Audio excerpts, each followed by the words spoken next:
Welcome to this video, guys. Let's see how we can download and install the latest version of Python and how we can run some Python code.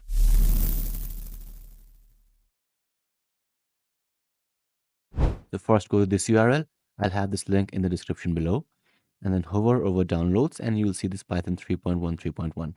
Click on this and your download will start. Once the download is complete, just click on open file and you will see this. So what you need to do is you need to check this add python.exe to path so that you can run Python commands from terminal.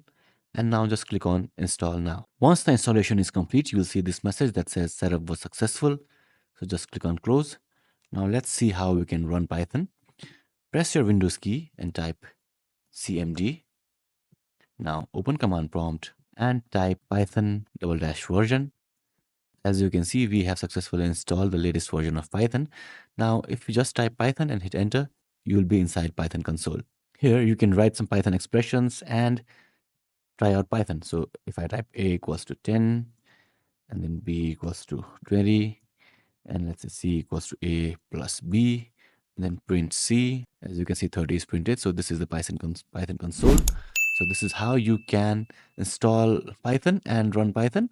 If you have any questions, let me know in the comments below.